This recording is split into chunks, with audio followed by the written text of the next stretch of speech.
মাননীয় chief whip, আপনি এখন পরিবেশ, বন ও জলবায়ু পরিবর্তন মন্ত্রণালয় সম্পর্কিত স্থায়ী কমিটি পুনর্গঠন সম্পর্কিত প্রস্তাব উত্থাপন করতে পারেন।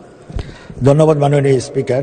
মাননীয় সংসদ নেতা সদর অনুমতিক্রমে তার পক্ষে আমি নুরে আলম চৌধুরী বাংলাদেশ জাতীয় সংসদের চিফ হুইপ প্রস্তাব করছি যে গণপ্রজাতন্ত্রী বাংলাদেশের সংবিধানের ৭৬ অনুচ্ছেদ অনুযায়ী জাতীয় সংসদের কার্যপ্রণালী বিধির ২৪৬ বিধি অনুসারে ২৪৭ ও ২৪৮ বিধিতে বর্ণিত কমিটি নিয়োগ, কমিটি গঠন ও কমিটির দায়িত্ব পালনের জন্য নিম্নে উল্লেখিত মাননীয় সংসদ সদস্যগণের সমন্বয়ে দ্বাদশ বাংলাদেশ জাতীয় সংসদের পরিবেশ, বন ও জলবায়ু পরিবর্তন মন্ত্রণালয় সম্পর্কিত স্থায়ী কমিটি পুনর্গঠন করা হোক।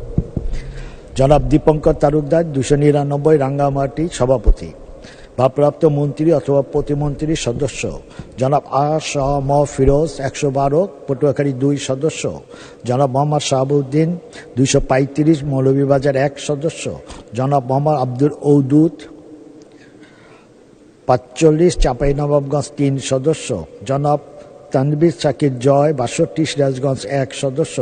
জনাব গালিবুর রহমান শরীফ ৭১ পাবনা ৪ সদস্য। জনাব এস.এম আত্তাউর হক ১০৮ সাতক্ষীরা ৪ সদস্য।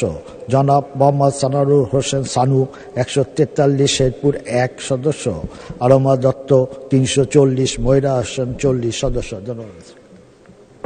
ধন্যবাদ মাননীয় চিফ হুইপ। সংসদের সামনে প্রশ্ন হচ্ছে, মাননীয় সংসদ নেতার অনুমতিক্রমে তার পক্ষে মাননীয় চিফ হুইপের প্রস্তাব মতো এবং তার প্রস্তাবিত সদস্যদের সমন্বয়ে পরিবেশ, বন ও জলবায়ু পরিবর্তন মন্ত্রণালয় সম্পর্কিত স্থায়ী কমিটি পুনর্গঠন করা হোক।